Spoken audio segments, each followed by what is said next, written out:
Okay, hello guys. Narito na tayo sa Activity 2. Still on Session 1, Module 3. And Activity 2 is all about leadership styles.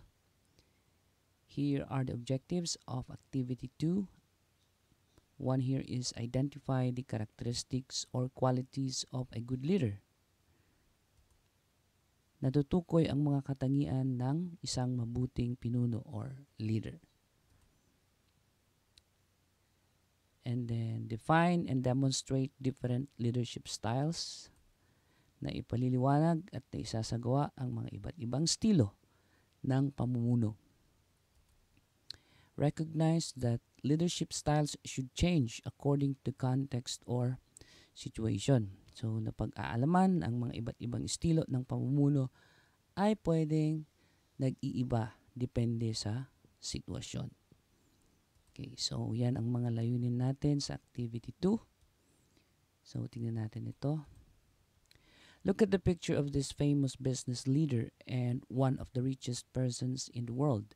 He is Mark Zuckerberg, an American media magnate, internet entrepreneur, and philanthropist. He is known for co-founding Facebook Incorporated and serves as its chairman, chief executive officer, and controlling shareholder. He was born in May 1984 in New York, United States. Facebook Corporation has 48,268 employees nationwide.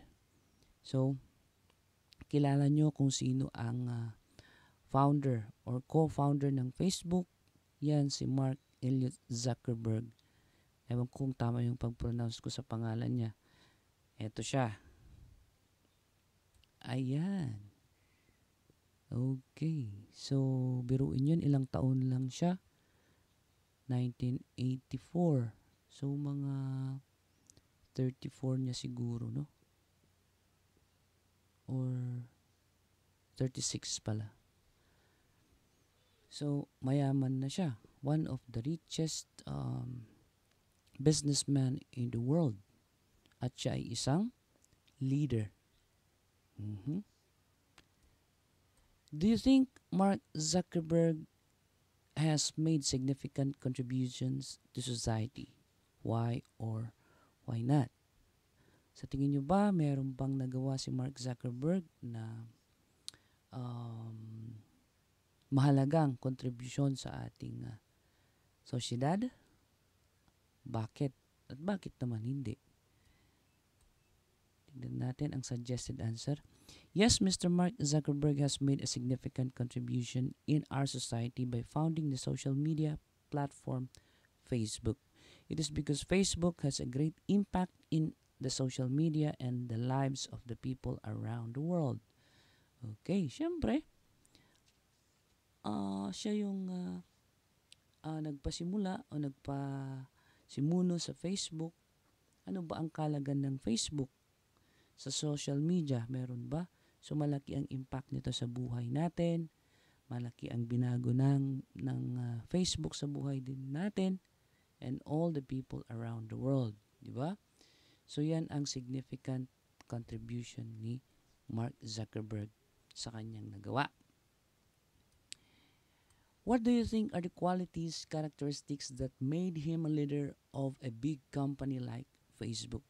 So ano daw sa tingin ninyo ang kanyang mga katangian na meron siya para naging isang leader ng isang malaking kumpanya tulad ng Facebook? I think Mr. Zuckerberg is very creative, patient, resourceful, self-confident, and also flexible. So those are just the suggested answer, ano? So pwedeng iba yung sagot ninyo. So at least meron lang kayong guide. Think of a person from your community or other person you know who is an example of a leader that is inspiring and well-respected. What are his or her qualities, character that made him a leader? Ngayon naman, mag-isip kayo ng isang tao sa inyong komunidad o iba pang personalidad sa inyong lugar na huwaran, ano? Ano ba ang kanyang mga katangian para naging modelo siya bilang isang leader? Mhm. So, suggested answer. An inspiring leader from our community is our barangay chairman. He is kind, honest, wise, flexible, and God-fearing person. He works passionately in serving the people and the community, which made our place... Dali, kulang yan. Ano ba yan? Sorry. Ulitin ko. An inspiring leader from our community is our barangay chairman.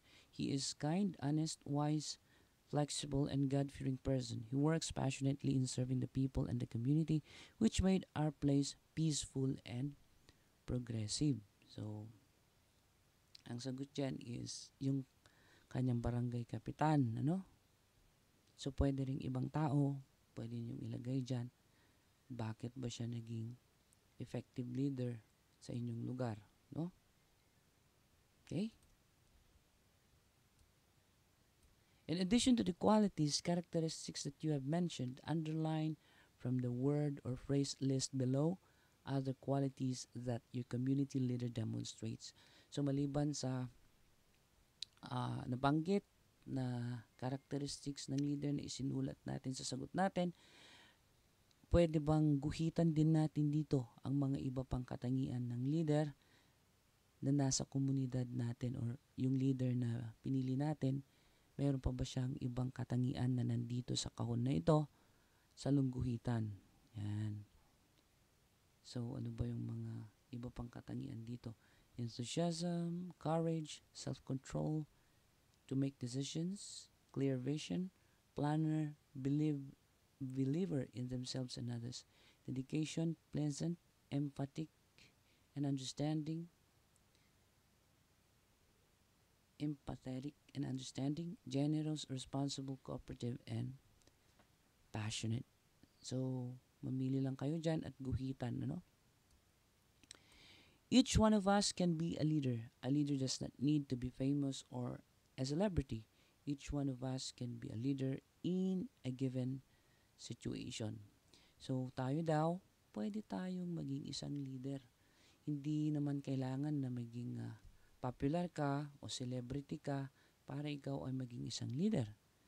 Pwede tayong maging leader sa ating sariling pamamaraan o sa isang sitwasyon, no?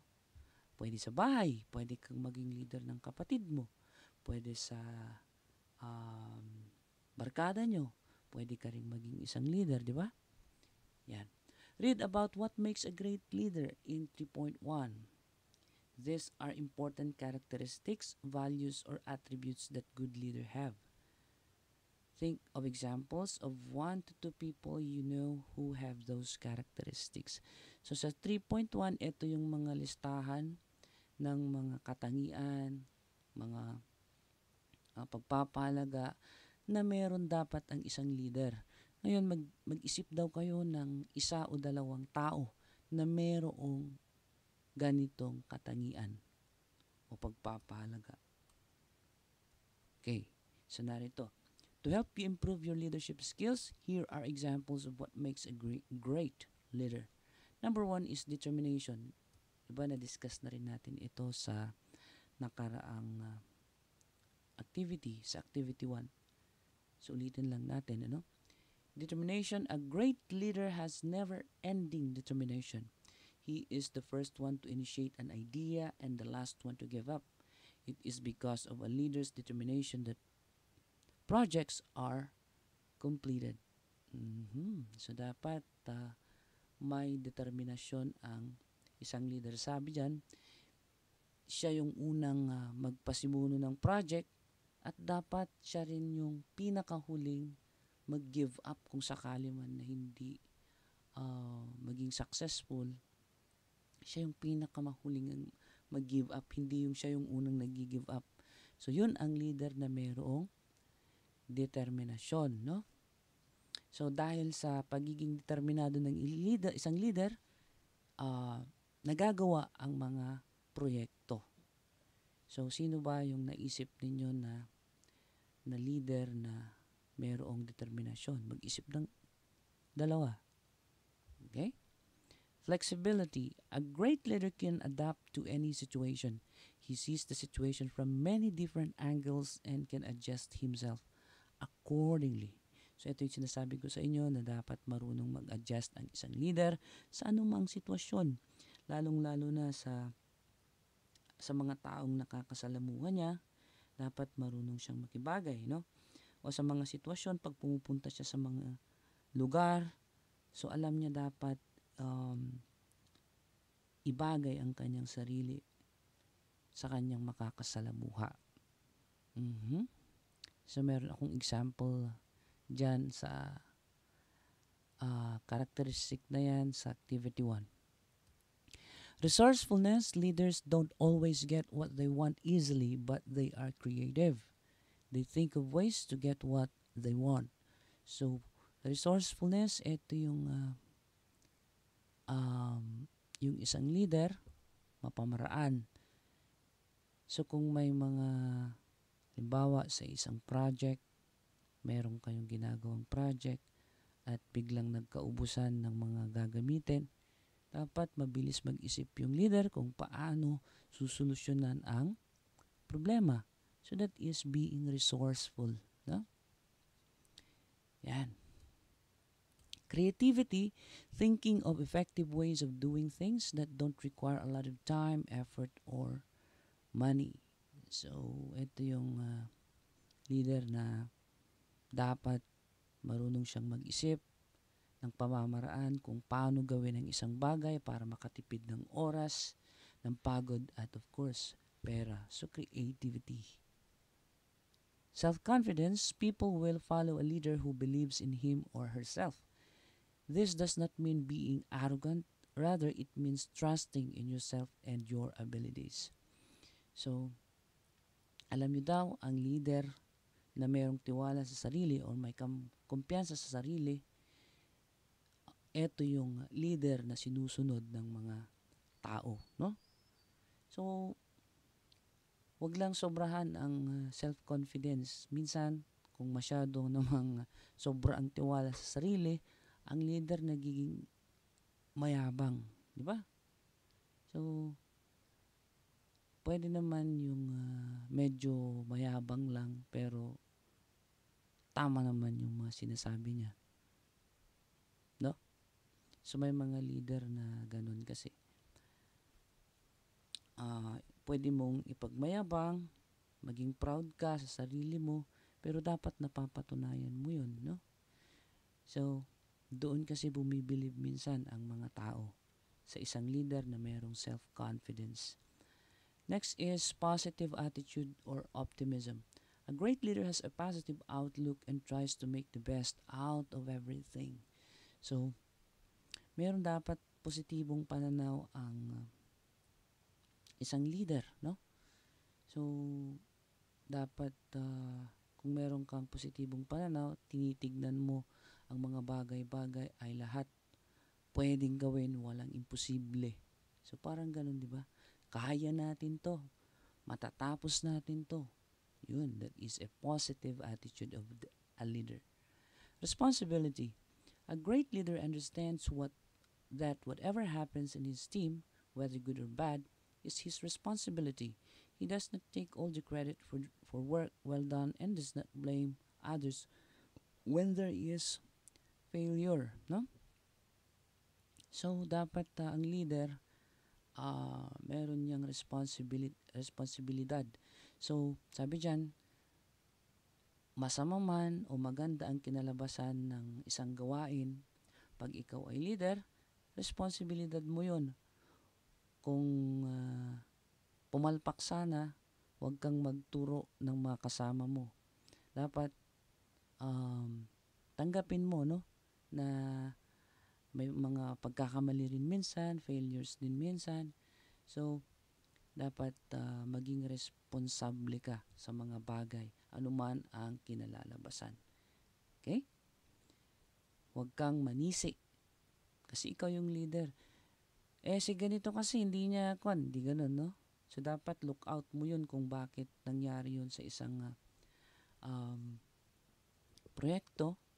dapat look out mo yun. So, huwag kang manisi. Number 8, good communication skills. What makes a leader great is his ability to communicate effectively with his team. A good leader understands that people don't understand messages in exact same way, so is always confirming what she or he said or has heard is understood. So, isa ring napakalagang kakayahan or skill ng isang leader is his ability or her ability to communicate to others or with others. So, dapat sinisiguro ng leader ng kanyang mga sinasabi o iniuutos sa kanyang mga kasama ay naiintindihan nila. Di ba? Tapos tatanungin niya, naintindihan? Ano yung gagawin ninyo? So, ganun. Okay, consistency, reliability, and accountability. A great leader is dependable, always does his her best, takes action, and delivers good results. So, dapat ang leader ay consistent. Ano ibig sabihin ng consistent? So, dapat tuloy-tuloy yung kanyang masigasig na paninilbihan or pamumuno. For example, maganda sa simula, dapat tuloy-tuloy yun na maganda hanggang sa huli ng kanyang panunungkulan or paninilbihan. So, reliability, dapat maasahan. No? Okay, accountability. And then planning ahead. A good leader plans and knows what is up ahead. He has good judgment in predicting what may happen in the future and can make work decision based on that. So, dapat pinagplaplanuhan din ng isang leader kung ano ang pwede mangyari sa kinabukasan. Okay? Patience. A good leader does not make hasty decision. Instead, carefully analyze the situation before acting on it. A good leader also know that some results are achieved over time. So, dapat matyaga. Sabi dito, dapat huwag din daw padalos-dalos sa pagdidesisyon. Dapat kailangang pag-aralang mabuti ang sitwasyon bago ito magdesisyon o gawin ang isang bagay. Being objective, a good leader does not take sides but is open to different opinion. So, kung merong mga inaayos na problema, dapat tinitingnan lahat ng panig. No? Hindi dapat may kinikilingan. So, balansehin ang mga bagay-bagay. So, that is being objective. Perceptive, a good leader has an awareness of the people he or she is leading. So, dapat kilala mo, alam mo ang mga tao na iyong pinagsisilbihan bilang isang leader. So, those are the different characteristics of a good leader. Yan. So, what makes a leader great? It is a mix of these qualities. You don't necessarily have to possess all of them, but you should at least strive to develop many of them. No? So, ang isang leader daw, so, meron siya dapat mga katangian ng nasa taas. Hindi man yan lahat meron sa kanya, pero dapat at least madami ang mga katangian niya na magaganda. So remember, not all leaders have the same style. A different style of leadership may be needed depending on the situation.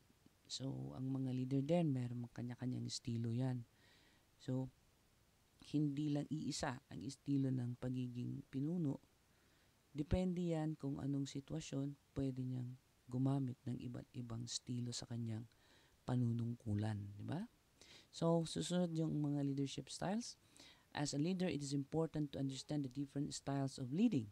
The style you choose will depend on the context in which you are working, who you are working with, and what their needs and expectations are, whether or not you have a deadline, the task at hand, or others. 4 of the most typical leadership styles are. So, meron daw iba't ibang estilo o pamamaraan ng pamumuno. Ito ay depende, sabi natin kanina, sa sitwasyon. at kung sino ang yung mga taong pinamumunuan at kung ano yung kanilang mga pangailangan at kung ano ang kanilang expectations. Okay? So tignan natin ang apat na kadalasang estilo ng isang pamumuno. So the first one is the authoritarian leader. Ano ba itong authoritarian leader? Sabi dito sa description, identifies a problem, considers alternative solution, chooses one of them, and then tells followers what they are to do. So, tinitignan niya kung anong problema, pinag-iisipan din niya kung anong solusyon, namimili kung anong dapat gawin, at sasabihin niya sa kanyang mga kasamahan kung ano ang kanilang gagawin. Yan. May or may not consider what the group will think or feel about the decision, but they clearly do not participate in the decision making. So, sabi dito pwedeng tumatanggap siya ng ideya or hindi. Pwede ring iniisip niya yung nararamdaman ng kanyang mga kasamahan, pwede ring hindi. Pero dito, hindi kasama ang kanyang mga kasamahan sa pagdidesisyon. Siya lang ang nagdidesisyon. So, assigned role, siya yung nagsasabi kung ano yung gagawin ng mga kasamahan niya. Relies primarily on his or her own judgment. So, nagtitiwala lang siya sa kanyang sariling kakayahan na humusga. So, yan ang isang authoritarian leader. So, ano ba yung mga sitwasyon kung saan maganda ang isang authoritarian leader o na-i-apply natin ang authoritarian leader? In large groups, kung masyadong malaki ang grupo, kailangan ng authoritarian leader. In passive groups, in groups which seldom meet, at times when a quick decision or deadline must be met. So, yan yung mga sitwasyon na kailangan ang leader ay dapat authoritarian. How about a persuading leader? So, narito ang mga description. Like the authoritarian leader, makes the decision without consulting the group. Instead of simply announcing the decision, he or she attempts to persuade the group members to accept the decision. Describes how the decision fits everyone's interest. So, ito naman, parang sa authoritarian din na nagdedesisyon na sa kanyang sarili lang, no? Hindi niya ikinukonsulta sa kanyang mga kasamahan. Pero, ito naman, sinusubukan niya na kumbinsihin kayo para tanggapin ang desisyon o maniwala sa kanyang mga sinasabi. Yan. That is persuading. Hinihikayat niya kayo para maniwala sa kanyang mga pinaggagawa. So, tulad ng sa authoritarian, ito ay okay din sa large group, passive group, groups which seldom meet, and times of quick decision or deadline must be met. Parehas, no? The consulting leader. So, ito yung description. Gives the group a chance to influence the decision from the beginning. So, binibigyan niya ng tsansa yung grupo o yung mga kasama niya na makapagbigay ng idea para magkaroon siya ng konsepto kung anong gagawin na desisyon. Presents the problem and relevant background information, then ask the members for their ideas on how to solve the problem. So, sinasabi niya, pinapaliwanag niya kung ano yung problema, then tinatanong niya yung mga kasama niya kung ano yung idea nila, kung paano maresolba ang isang problema or suliranin. May offer a possible solution for the group members' reaction, then selects the solution that members regard as the most promising. Okay? So, pwede rin siyang magbigay ng suggestion kung ano yung pwedeng gawin. Pero, sa huli, kung ano yung pinili ng mas nakararami o ng mga members, yun din ang kanyang ipapatupad. So, that is a consulting leader. So, pwede rin siya sa large group, sa motivated group, and organized group. Joining leader. Ano naman yung description ng joining leader? Participates in the discussion as just another member agreeing in advance to carry out whatever decision of the group makes. Encourages group decisions and allows for individual. So, ito yung nakikihalo siya sa mga gawain o sa mga discussion ng isang grupo. So, ini-encourage din niya ang group decision. So, parang ano rin ito, no? Parang sa consulting din, pero mas kwan ito. Kung ano yung ginagawa ng grupo, ginagawa din niya. Applicable din ito sa small group, highly motivated group, and in groups that can deal with a less structured environment. There might be a lot of brainstorming, trying to things out, but switching direction is needed.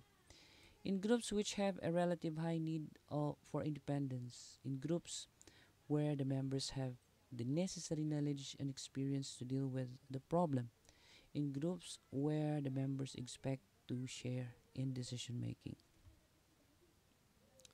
So, yan yung mga situation kung saan applicable itong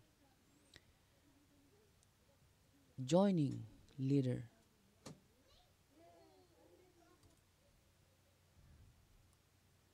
Okay, let's exercise. So below are statements that a leader says. Fill in the blanks with the leadership style being demonstrated.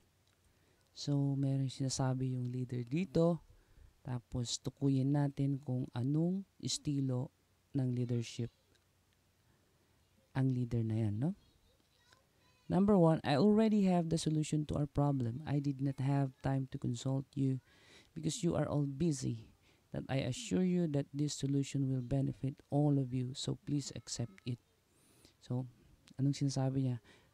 Meron na akong solusyon sa ating problema. Wala na kasing time para isang guni ko sa inyo kasi napaka-busy, no? Pero, sinisiguro ko na ang naisip kong solusyon ay mapapakinabangan ng lahat.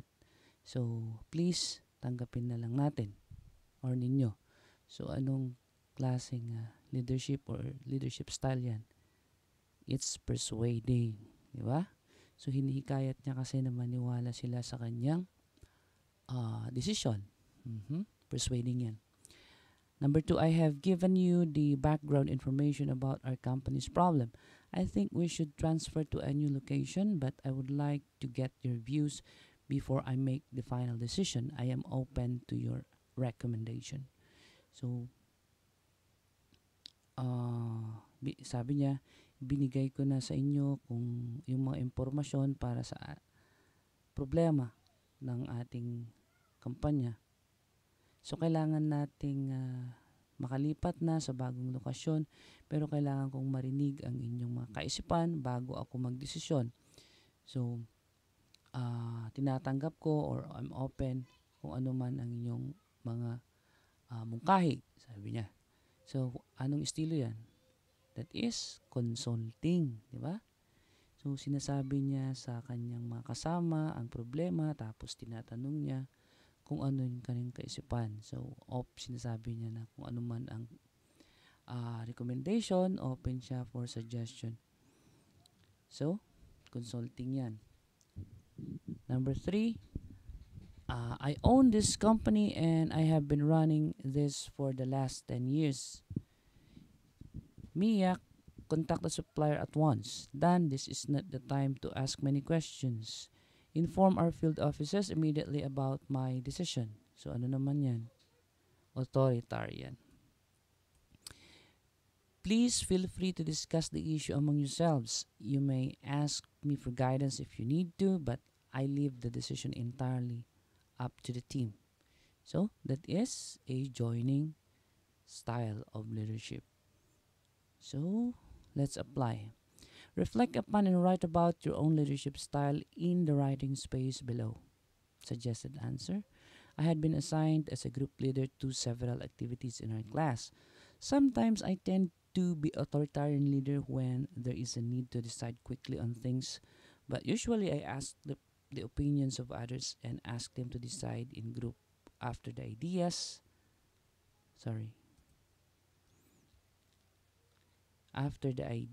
and discussions have been done. Okay? So, sometimes authoritarian siya, pero uh, sometimes siya rin ay consulting leader. So, your own leadership qualities. Which qualities do you already have? Which qualities would you like to improve upon? So, ano ba yung mga katangian ng isang leader na meron ka na? Ano naman yung kailangan mong i-improve? So, tignan natin. Palagyan ko na lang para... Yeah. The qualities of a leader that I have are the following: flexibility, resourcefulness, good communication skills, and self-confidence. I need to develop determination, being positive, responsibility, perceptive, and planning ahead. So, that is only a suggested answer. Your leadership style. What is your preferred leadership style? Which leadership style are you least comfortable with? Is it possible to adapt all styles of leadership? Tingnan natin.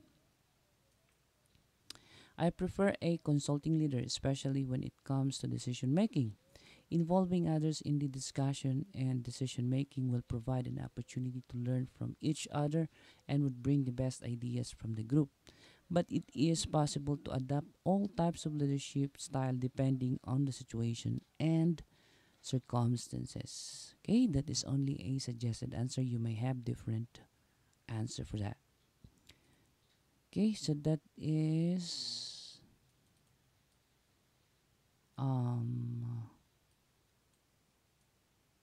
I'm sorry.